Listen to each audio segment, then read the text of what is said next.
Begini ya, jadi ini saya bacakan kitab dari Sultanul Ulama, ketua dari semua ulama. Jadi di tradisi keilmuan sebetulnya mirip-mirip tradisi negara. Jadi ada presiden, ada menteri, ada apa. Kalau di wali kan ketuanya Syekh Abdul Qadir Jilani. Kalau di ulama dalam mazhab Syafi'i itu ada orang yang digelari Sultanul Ulama, yaitu Syekh Izzuddin bin Abdussalam.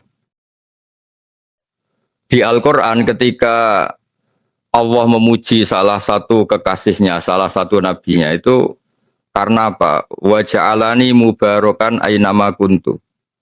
Saya di mana-mana itu memberkahi yang lain. Saya di mana-mana itu bikin positif bagi orang lain. Saya di mana-mana itu sangat berarti, sangat bermanfaat bagi orang lain. Sebab itu Nabi Isa dengan begitu senangnya, begitu syukurnya menghentikan wa ja'alani mubarakan ainama kuntu. Allah membuat saya di mana-mana itu berkah. Ini biasanya tak pakai dalil sama teman-teman yang mungkin ditakdir di Amerika, di Korea, di Taiwan, di beberapa belahan bumi. Bahwa selain ada ayat ini itu ada hadis al-bilad biladullah wal ibad ibadullah. Fahaitsuma asabta khairan fa'akim. Sebetulnya semua negara itu milik Allah, semua hamba-hambanya Allah. Maka di mana saja kamu menemukan kebaikan, maka enggak apa-apa di situ saja. Fa'akim, kamu boleh di situ saja. Tentu kalau Anda sudah nyaman di Amerika, tidak usah bilang Indonesia itu gelap. Ya di Amerika saja, tidak usah komentari Indonesia gelap. Kalau Anda di Mekah, ya tidak usah bilang, wah Indonesia itu negara yang enggak suci, yang suci itu hanya Mekah. Ya tidak usah bilang gitu. Begitu juga di beberapa negara yang Anda mungkin di Afrika, terus merasa, Alhamdulillah di sini putih sendiri, ganteng sendiri. Tidak usah begitu. Tapi yang jelas, berkahnya para ulama, sebetulnya dari dulu Nabi itu wawasannya luas sampai tidak mengharuskan orang itu harus di Mekah di Medina. Kata Nabi, al-bilad biladullah, semua negara itu hakikatnya milik Allah, semua belahan bumi milik Allah, wal ibad ibadullah, semua hamba, semua makhluk itu hamba Allah, entah dia muslim, kafir, orang soleh, fasik, semuanya itu hamba Allah. Fahaitsuma asabta khairan fa'akim. Kamu di mana saja ketemu kebaikan, maka kamu boleh diam di sana. Tentu kebaikan itu macam-macam. Orang yang hidup di dunia global kayak Anda semua itu kebaikan adalah menunjukkan kalau Islam itu misalnya suka damai, suka toleran. Islam itu agama yang peduli. Sebab itu di An-Nisa 114, ya tolong dicatat, An-Nisa 114, itu ada ayat yang itu jadi pegangan seluruh komunitas muslim dunia. Ketika Anda mungkin rapat di PBB atau rapat-rapat konsultasi dunia tentang perdamaian, itu di Al-Quran itu jelas sekali. Di An-Nisa 114, Allah ngendikan, la khaira fi katsirin min najwahum illa man amara bi shadaqatin aw ma'rufin aw islahim bainan nas. Diskusi apapun itu tidak ada baiknya kalau tidak mengarah pada ya la khaira itu tidak, najwa itu diskusi atau presentasi ilmiah atau musyawarah atau rembukan. Mungkin kalau orang yang tidak jabat bilangnya cangkruan atau di mana saja.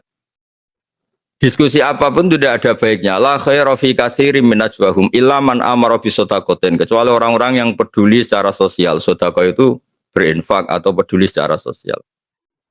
Illa man amara bi shadaqatin aw ma'rufin, atau menggembar-gemborkan, mengumandangkan, mensyariatkan sesuatu yang ma'ruf, mudah dikenali. Mudah dikenali itu artinya lawan katanya mungkar. Mungkar itu sesuatu yang dilawan atau dianggap buruk oleh akal. Makanya disebut mungkar, diingkari. Kalau ma'ruf itu dimaklumi. Au islahim bainan nas. Allah tidak ngendikan bainal mukminin atau bainal muslimin. Allah ngendikan au islahim bainan nas. Semua kiat-kiat yang memperdamaikan antar manusia itu pasti diridhani Allah.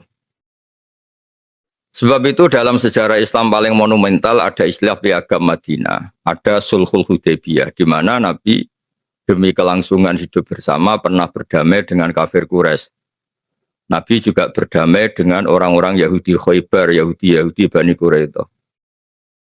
Sebab itu damai itu enggak butuh alasan, yang butuh alasan itu perang. Saya ulang lagi, damai itu enggak butuh alasan karena itu fitrah manusia, yang butuh alasan itu perang. Sebab itu dibolehkannya perang di Islam tuh nunggu lama sekian ada kezaliman, ada kesewenang-wenangan, ada macam-macam baru dibolehkan perang dengan arti mempertahankan diri. Sebab itu ayat perang pertama turun itu istilahnya Allah udzina lil ladzina yuqataluna bi annahum zulimu. Telah diberi izin, itu ada di surat Hajj, telah diberi izin orang mukmin melawan atau mempertahankan diri dengan perang karena bi annahum zulimu, karena mereka dizalimi. Ada ayat lagi waqatilu fi sabilillah alladzina yuqatilunakum. Kamu boleh perang tapi dengan mereka yang merangi kalian. Jadi bolehnya perang itu nunggu ada alasan. Seperti kita dulu ngelawan kolonial, ngelawan penjajahan. Sebab itu anda-anda yang di Amerika tidak usah khawatir kalau Islam itu misalnya dicitrakan sebagai ekstremis, sebagai yang penganut kekerasan. Tidak usah khawatir karena dalil-dalil bahwa kita suka damai itu jelas sekali dan tertulis secara jelas, secara eksplisit bahwa la khaira fi katsirin min najwahum illa man amara bi shadaqatin aw ma'rufin aw islahim bainan nas, itu di ayat 114 An-Nisa. Kemudian yang kitab Bukhari yang saya serahkan sama Pak Rois Surya itu sama teman-teman yang di Amerika itu jelas. Ya, mungkin kalau halaman di kitabnya beda itu Namratul Hadis, nomor hadis itu pasti sama, bisa dilihat 3231 ya, 3231.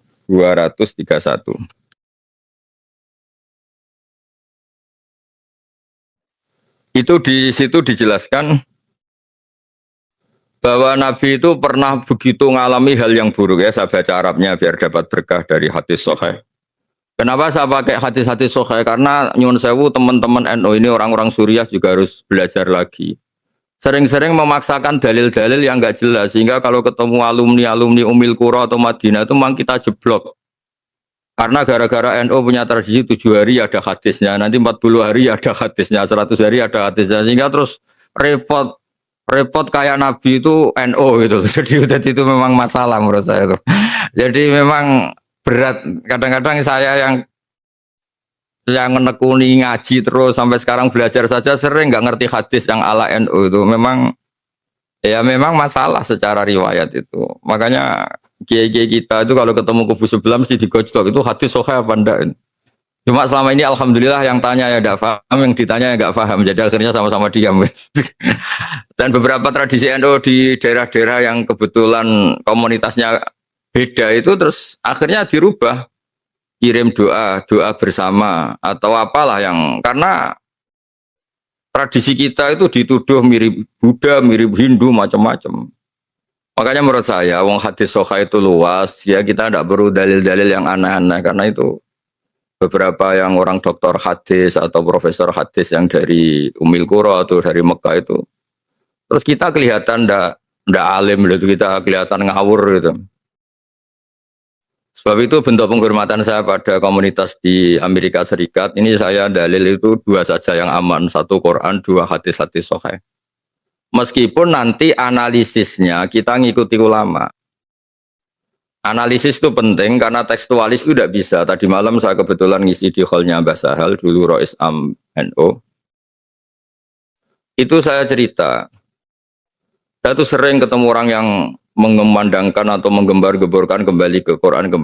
Saya bilang itu tidak bisa kecuali dengan analisis ulama. Saya beri contoh, di Quran itu hanya ada kata wadarul bai'a. Kalau ada Jumatan sudah mau mulai, tinggalkanlah jual beli. Nah kalau nuruti tekstualis, berarti orang main HP boleh, orang tidur boleh, orang cangkruk boleh, karena Allah hanya melarang tinggalkanlah jual beli wadarul bai'a. Tapi berkahnya analisis ulama itu disebut min itlaqil ba'di wa iradatil qul. B adalah contoh dari sekian yang menghalangi orang ikut Jumatan. Sebab itu main HP ya nggak boleh, main apa saja yang bisa mengganggu Anda tidak bisa Jumatan. Begitu juga ada ayat wa antasma'u bainal ukhtain. Ya di akhir juz 4 itu kan ada khurrimat alikum ummahatukum, kamu tidak boleh menikahi ibu-ibu kamu. Itu jelas ummun itu artinya ibu. Tapi semua ulama ijma bahwa maknanya itu umun itu ibu wa in alat, umun wa in alat. Jadi saya tidak boleh nikahi ibu saya dan ibunya mbah saya sampai Sayyidah Hawa. Begitu juga di Quran hanya ada kata misalnya wabanatukum, tidak boleh nikahi anak putri. Bintun itu anak putri. Tapi semua ulama sepakat dari kelompok manapun bahwa bintun itu maknanya wa insafulat, anak saya putri dan anaknya anak saya. Yang terakhir jumlah yang diharamkan adalah wa antasma'u bainal ukhtain. Berpoligami dengan misalnya nikahi istri dan mbaknya atau nikahi istri dan adiknya. Itu jelas di Quran hanya melarang sesuai teks atau dohirnya teks wa antasma'u bainal ukhtain, menikahi poligami dua bersaudara. Zaman Rasulullah SAW sugeng, itu Nabi sudah menambahkan wala bainal mar'ati wa kholatiha, wala bainal mar'ati wa ammatiha, juga tidak boleh nikahi istri plus nikahi buliknya atau nikahi budenya. Kemudian di era ulama supaya orang itu nggak salah paham, diberilah satu kaidah yang lebih komplit dalam pemahaman masyarakat, yaitu disebutkan tidak boleh berpoligami dengan dua perempuan yang keduanya ada hubungan mahram. Jadi misalnya Sri kamu nikahi nggak boleh bersamaan dengan itu nikahi saudara putrinya, saudarinya, atau buliknya, atau mbahnya, atau sama siapapun yang punya hubungan mahram. Sebab itu kata wa antasma'u bainal ukhtain, tidak boleh mengumpulkan dua bersaudara dalam satu nikahan adalah ibaratun anil mar'ataini bainahuma mahramiyatun. Hubungan dua perempuan yang ada mahram itu tidak boleh tahta rajulin wahid, punya suami satu fi nikahin wahid, yaitu poligami. Sebab itu menurut saya teman-teman yang di Amerika atau dimanapun yang Suriah ini harus mulai terus menggalakkan belajar hadis-hadis sahih yang pemaknanya itu ikut ulama. Nanti insya Allah tetap lengkap, tetap tidak usah khawatir lah. Misalnya istighosah di tradisi NU atau tahlil. Kata bapak saya itu kalau ada orang ngeritik tahlil itu kan ngeritiknya karena kita ini 7 hari 40 hari. Bagaimana orang bisa mengkritik pelafalan atau perafalan atau mengumandangkan kalimat thayyibah? Ketika tahlil itu melibatkan kalimat thayyibah, sebetulnya kan ikut dalil umum saja bahwa kalimat thayyibah itu baik, dilafatkan kemana saja baik, di mana saja baik. Wong itu kalimat thayyibah, orang mau mati ya disunatkan baca kalimat thayyibah. Lalu gara-gara istilahnya 7 hari, 40 hari, kemudian kan terus dikritik kita. Mana hadisnya, wong Nabi ada ditahlili, sahabat juga ada yang tahlilan, kan terus kita kalah. Karena memang nggak pernah ada sahabat tahlilan gitu, karena sahabat tidak punya kartu NU gitu. Tapi kan repot. Tapi kalau cari dalil sahabat melafatkan kalimat thayyibah pasti gampang karena ya sahabat suka wiridan. Wong jelas di Quran uzkuru wa dzikron katsira, kamu nyebut Allah dzikron katsira, nyebut yang sering, yang banyak. Tapi kelirunya kita ngistilahkan itu 7 hari 40 hari akhirnya lah kebetulan kiai kita nyari dalil yang 7 hari 40 hari. Nyari dalil-dalil, wah 7 hari itu roh sedang begini, kalau 40 hari sedang gini, 100 hari sedang gini. Itu kan otoritas maghibat, sesuatu yang kita tidak tahu, itu butuh hadis sahih. Nah itu kan terus senang kubu sebelah nyerang kita. Dianggap goblok lah, dianggap macam-macam. Sebetulnya kalau dianggap nggak apa-apa, kalau kebetulan kita ada goblok lah, yang repot itu dianggap kebetulan kita ya keliru betul, itu saja kan masalah, kan itu kan masalah besar itu. Coba ikutkan saja kaidah umum misalnya uzkur wa dzikron katsira. Kenapa kalau wiridan NU la ilaha kok 100? Ya kalau 100 kan pasti dzikron katsira, itu pasti banyak itu. Kenapa tidak 2 saja misalnya? Ya kalau 2 kayaknya diperdebatkan itu sudah banyak apa belum, kan lebih rasional. Yang disepakati banyak ya kita misalnya nyebut la ilaha illallah 10 kali, 100 kali. Pasti orang sepakat itu dzikron katsira. Nah, kenapa ada 2 kali saja? Itu diperdebatkan itu banyak apa belum kalau 2 itu. Daripada kita nyari dalil-dalil yang macam-macam tadi. Nah, meskipun saya di NU, entah saya sendiri nggak tahu saya ini kultural apa-apa, yang jelas itu konstitusi saya itu bahwa orang alim itu harus hentikan ilmu dan kitmanul ilmi itu haram, menyembunyikan ilmu itu haram. Terus kemudian saya beri contoh lagi di kitabnya Said Muhammad Abu Abdul Farad. Ya ini saya tidak cerita halaman-halamannya, yang pokok tadi 2 kitab saja. Nanti kalau cerita terus halaman-halamannya atau kitabnya yang di Amerika bingung loh, karena nanti Suriahnya belajar terus malah gak jadi bisnis, malah jadi roi Suriah betulan nanti. Begini, hadis-hadis tentang jumlah kalimat thayyibah yang banyak itu rata-rata dhaif. Kalau itu diharuskan dan dinisbatkan ke Nabi. Tapi kalau tidak dinisbatkan ke Nabi, tapi karena kreasinya ulama atas nama masyarib, masyarib itu rasa kangen sama Allah sehingga nyebut Allah sering. Itu kan menjadi kaidah umum secara psikologi. Man ahabba syai'an aktsara dzikrah. Orang yang suka sesuatu pasti sering menyebut itu. Karena kita mencintai Allah, maka kita sering nyebut Allah. Kita mencintai Rasulullah, maka sering nyebut Rasul. Tapi tetap saja kamu tidak usah bilang bahwa jumlah-jumlah besar itu dari Nabi. Resikonya begini misalnya ya. Misalnya Rois Suriah Amerika Serikat berfatwa, orang itu kalau la ilaha illallah 100 kali, maka pasti masuk surga, ditambahi 100 kali. Nanti repot, orang yang mau mati kebetulan baca la ilaha illallah 3 kali. Wah ini belum surga karena jumlahnya belum cukup, kuotanya belum cukup. Kan hadisnya 100 kali, itu kan bahaya sekali itu. Makanya hadis yang sahih hanya mangqala la ilaha illallah dakhalal jannah, jumlahnya hanya sekali. Kamu tidak usah sok-sokan soleh terus hadisnya diganti 100 kali, 200 kali. Nanti repotnya kalau ada orang meninggal kebetulan baca baru 50 kali. Wah ini tidak ahli surga karena kuotanya tidak cukup, wong hadisnya 100. Nah jumlah-jumlah besar itu rata-rata masalah secara riwayat, secara disiplin ilmu hadis. Di semua teks Bukhari Muslim, di semua hadis-hadis hanya mangqala la ilaha illallah dakhalal jannah. Maka akhiru kalami la ilaha illallah dakhalal jannah, tidak menyebut jumlah. Lah nanti kalau kita wiridan dan kebetulan kiainya itu suka tahlilan, lamanya enggak ampun minta ampun. Kalau di kampung-kampung kan biasa tahlil dening Mbah Abdullah atau tahlil dening Abdul Salam, mesti orang anak-anak muda ngerti. Waduh suwi itu mesti lama itu.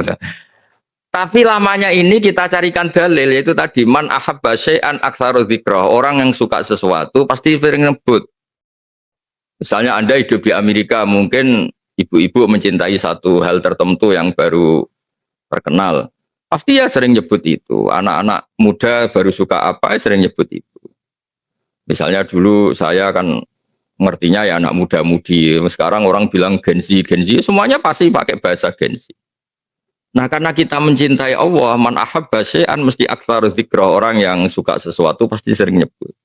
Dan kita alhamdulillah digelari Allah walladzina amanu asyaddu hubban lillah. Orang-orang iman itu adalah orang yang sangat mencintai Allah. Ya kemudian yang di Bukhari ini juga sekaligus kenangan saya. Ketika Nabi dapat perlakuan sangat buruk dari komunitas Abdi Yalil. Abdi Yalil itu sekarang ikut Taif. Taif itu sekitar 4 jam dari Mekah, yang di situ ada makamnya Abdullah bin Abbas yang dapat gelar Tarjumanil Quran itu. Itu diperlakukan buruk sekali, dilemparin batu, dihujat, macam-macam. Kemudian ketika Nabi ingin di Taif, dakwah di Taif, karena di Mekah ditolak, ternyata perlakuan orang Taif lebih buruk. Kemudian Nabi kembali lagi ke Mekah, padahal Nabi menghindari Mekah ke Taif itu untuk dakwah dan dengan harapan Taif lebih baik. Ternyata lebih buruk karena orang Taif itu dijelaskan di tarikh aghrau sufaha'ahum. Orang-orang yang bodoh-bodoh yang tidak punya etika, tidak punya peri kemanusiaan disuruh ngelempari Nabi, disuruh. Jadi kunane kuno mulai dulu itu kalau orang terpelajar itu relatif berkemanusiaan. Makanya orang-orang terpelajarnya nggak mau, mereka benci Muhammad tapi nggak mau ngelempari sendiri. Tapi mereka aghrau sufaha'ahum, memprovokasi orang-orang bodoh, orang-orang yang enggak terpelajar untuk ngelempari Nabi sampai Nabi berdarah-darah. Karena mereka sendiri sebagai orang terpelajar itu menghindari itu, menghindari berbuat anarkis itu. Akhirnya Nabi nganggep di Mekah itu lebih baik. Pulanglah Nabi ke Mekah lagi. Terus disambut oleh Malakul Jibal, ada malaikat gunung bilang, ya Rasulullah saya punya tugas dari Allah untuk ngasih engkau 2 pilihan. Apa engkau ingin orang-orang Mekah ini yang mendustakan kamu ditungkepi gunung, cara ditimpali gunung ini supaya mereka mati semua. Ya terus di situ ya ini saya baca supaya jadi kenangan ya ada teks hadis sahih di situ. Sumakola ya Muhammad fakola dzalika fi masyi'ta. Tapi itu terserah kamu. In syi'ta an udbika alaihim al-akhsyabain. Kalau kamu ingin mereka akan satu tumpas dengan dua gunung besar ini. Faqala Nabiyyu sallallahu alaihi wasallam bal arju ayyukhrijawahu min aslabihim ma ya'budu wa wahda. La yusyriku bihi syai'an. Tapi saya berharap mereka masih kafir sekalipun, tapi saya berharap anak-anaknya nanti menjadi Islam. Makanya agama ini bagi limangka nayarjuwa wal yaumal akhir. Agama ini untuk selalu orang yang punya harapan. Dan itu terbukti Abu Jahal itu punya anak yang sangat alim, namanya Ikrimah bin Abi Jahal. Walid bin Mughirah itu musuh besarnya Nabi, tapi punya anak namanya Khalid bin Walid, menjadi panglima besar Islam. Abu Lahab punya putri namanya Darrah, itu termasuk tokoh penting dalam Islam. Jadi agama ini agama harapan, limangka nayarjuwaha, bagi orang yang selalu berharap. Saya yang nekuni dunia kiai sering ada wali santri itu nangis. Tak tanya kenapa engkau nangis. Tak tanya Gus, pas acara khataman Quran. Saya ini baca Quran nggak bisa, tapi anak saya bisa hafal Quran. Di Indonesia itu banyak orang awam yang baca Arab saja tidak bisa, tapi anaknya bisa ngaji kitab. Artinya apa? Jangan karena orang tuanya bodoh terus kita berhenti berharap. Bisa saja anaknya bodoh, nanti cucunya bodoh, cucunya. Pokoknya kita tidak boleh berhenti berharap. Kita tahu kan di Indonesia itu Islam masuk itu ada tanggalnya, ada tahunnya. Misalnya tahun paling lama di Indonesia itu katanya dimulai Yusuf Baros, karena itu katanya muridnya Sidina Ali. Itu tahun terlama penanggalan Indonesia. Setelah itu Aceh. Di Jawa yang terkenal ya dimulai dari mbahnya Wali Songo. Karena Wali Songo itu kita tahu ketuanya Sunan Ampel, punya abah namanya Ibrahim Asmoro Kondi, terus punya abah namanya Mbah Jumadil Kubro. Jadi kalau orang-orang Jawa, Islam itu kelihatan di Jawa itu ya dimulai dari mbahnya Sunan Ampel, itu Mbah Jumadil Kubro yang secara terkenal makamnya katanya di Mojokerto. Saya bahasakan yang secara terkenal karena di Indonesia itu baru ramai kuburan-kuburan banyak itu, sehingga setiap titik itu biasanya ada kuburan tokoh-tokoh terkenal sehingga terus banyak perdebatan. Tapi apapun itu disepakati kalau memang Wali Songo itu sudah top kosalisa, sudah generasi ketiga, karena yang pertama itu Mbah Jumadil Kubro, terus putranya Mbah Ibrahim Asmoro Kondi, kemudian Mbah Sunan Ampel Raden Rahmat. Ternyata era kita, era kemarinnya kemarin, kita tahu Mbah Hasyim Asy'ari itu pendiri NU Hadratus Syekh. Itu punya kiai asmane Syekh Mahfud At-Turmusi. Itu di Mekah saja dikatakan alim. Beliau ngajar di Masjid Haram dan ahli fatwa. Begitu juga ada orang Minangkabau namanya Syekh Muhammad Khotib Al-Minangkabau. Itu di Mekah itu alim sampai jadi khotib terbaik. Jadi cerita yang terkenal ini, apalagi di Amerika harusnya saingannya lebih ringan itu karena saingan ngajinya di sana itu enggak berat-berat. Ini di Mekah, Syekh Khotib itu asmane itu Muhammad. Dia diambil menantu oleh orang Arab alim, terus dibully sama orang-orang Arab. Kalau bahasa sekarang dibully. Kamu ngambil menantu orang Jawa. Orang Jawa itu dulu dibully di Jawal Bakor. Sampai ada kata-kata al-Jawa takulul khaya. Orang Jawa itu sukanya makan ular. Karena ada orang Arab melihat di Jawa banyak kiai-kiai makan belut itu. Karena bentuknya kayak ular, terus katanya orang Jawa itu makan ular. Karena sebenarnya makan belut yang mirip ular gitu. Terus kata mertuanya ini, mantu saya itu orang alim, gua Arabion katanya. Dia itu orang Arab. Terus kata orang-orang yang bully, fakih fayakunu Arabian. Bagaimana dia orang Arab, padahal dia dari Jawa. Dulu kalau bahasa Arab kuno itu bilang seluruh Indonesia itu Jawa, bukan Sumatera, bukan Kalimantan, semuanya disebut Jawa. Baru era modern saja karena orang Banten tuh komplain Syekh Nawawi Al-Jawi, terus orang-orang Banten karena terus ditambahi Al-Bantani gitu. Sebenarnya dulu enggak, dulu semuanya Al-Jawi ini. Katanya mantu saya itu Arabiun. Terus fakih fayakun Arabian padahal dia orang Jawa. Gimana dia orang Arab padahal dia orang Jawa? Kata mertuanya, Al-Arabiyyu mayyatakallamu bil Arabiyyah alal fusha. Orang Arab betul itu yang bisa ngomong Arab secara fusha dengan bahasa kasta tertinggi yaitu fusha. Terus kalau nggak percaya suruh khutbah dadakan ya. Walhasil tidak dikasih tahu, tidak dikonfirmasi. Beliau pas Jumatan ya kayak umumnya orang Jumatan nggak diberitahu, langsung disuruh khutbah. Tapi Faja'a bil asbil ujab, dia khutbah itu sangat menarik dengan bahasa Arab tertinggi kastanya. Kalau menurut ukuran sastra Arab itu ngendikan yang kasta Arabnya itu terbaik. Sampai digelari Muhammad Khotib Al-Minangkabu. Al-Khotib itu yang ahli khutbah. Artinya apa? Baru kemarin kita katanya banyak cerita, era Brawijaya V baru kita Islam. Tapi era-era itu sudah yang terbaik kita. Ada Syekh Khotib Minangkabu, ada Syekh Nawawi Al-Bantani, ada Syekh Mahfud At-Turmusi. Era modern ada Mbah Maimun, ada Mbah Sahal. Betapa berkahnya agama ini. Karena apa? Enggak berhenti berharap. Mungkin nenek moyangnya orang-orang alim itu ya umumnya orang Jawa. Bisa dibayangkan. Wong saya saja masih menangi kalau di kampung-kampung tertinggal itu orang lewat pohon besar, Amit bah, Amit, putune jenengan badhe liwat.